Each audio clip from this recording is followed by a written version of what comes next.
প্রিয় দর্শক বন্ধুরা, শ্রোতা বন্ধুরা, আশা করি সকলে ভালো আছো। এই গরমে সকলেরই জানেন যে সকলেরই নাজেহাল অবস্থা হতে বাধ্য। প্রচণ্ড গরম পড়েছে।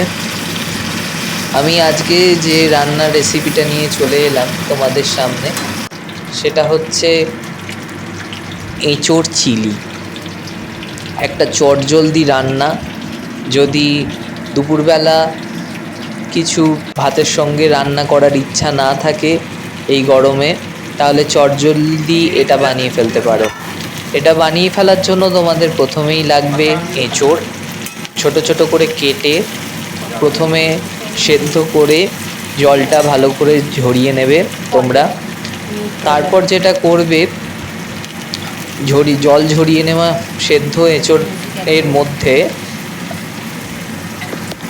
কর্নফ্লাওয়ার, তারপর হচ্ছে কিছুটা পরিমাণ মতো কর্নফ্লাওয়ার এবং তার মধ্যে নুন মেশাবে এবং তার মধ্যে আগে থেকে বেটে রাখা রসুন বাটা, আদা বাটা এবং ক্যাপসিকাম বাটা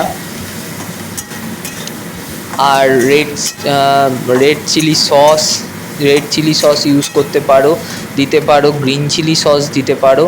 এইগুলো দিয়ে ভালো করে পরিমাণ মতো নুন এগুলো দিয়ে ভালো করে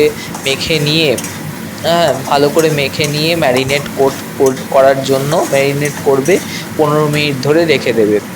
তারপর 15 মিনিট ম্যারিনেশনের পর তোমরা আস্তে আস্তে ওই এঁচোড়ের টুকরোগুলোকে ভালো করে ভেজে নেবে এবং ভেজে নিয়ে ভালো করে তুলে নেবে। তারপর আগে থেকে কেটে রাখা পেঁয়াজের কুচি, তারপর ক্যাপসিকাম কুচি, কিছুটা রসুন কুচি, এই সমস্ত দিয়ে ভালো করে তেল গরম করে ভালো করে লাল করে ভেজে নেওয়ার পর, এই জিনিসগুলো ভেজে নেওয়ার পর কিছুটা পরিমাণ আরও আদা বাটা তার মধ্যে দিয়ে এবং পরিমাণ মতো নুন দিয়ে ভালো করে নাড়িয়ে নিতে হবে।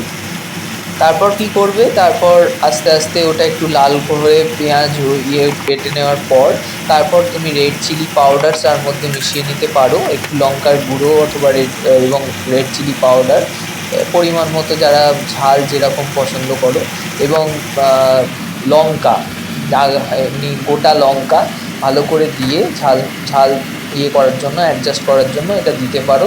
এবং পরেও তোমরা অল্প পরিমাণে চিলি সস অথবা টমেটো সস এই জিনিসগুলো দিতে পারো।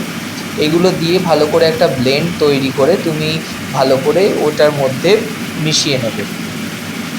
তারপর মিশিয়ে নেওয়ার পর সেই জিনিসটা ভালো করে ব্লেন্ড করে মিশিয়ে নেওয়ার পর কি করবে না, ওই জিনিসটা ভালো করে লাল হয়ে ভেজে নিয়ে তুমি তার মধ্যে আস্তে আস্তে যে আগে থেকে ভেজে নেওয়া এঁচোড় ভালো করে মিশিয়ে দেবে।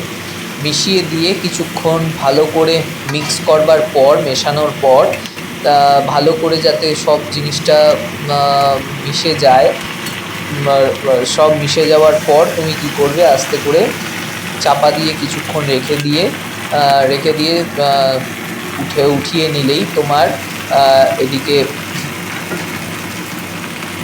এঁচোড় চিলি একদম তৈরি হয়ে যাবে।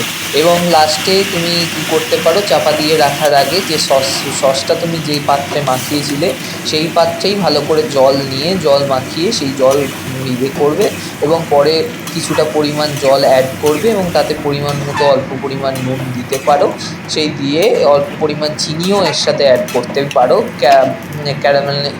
ক্যারামেল তৈরি করবার জন্য, অল্প ক্যারামেল হয় যাতে। তো সেই জিনিসটার জন্য তুমি অল্প পরিমাণ স্বাদ মতো চিনিও দিতে পারো।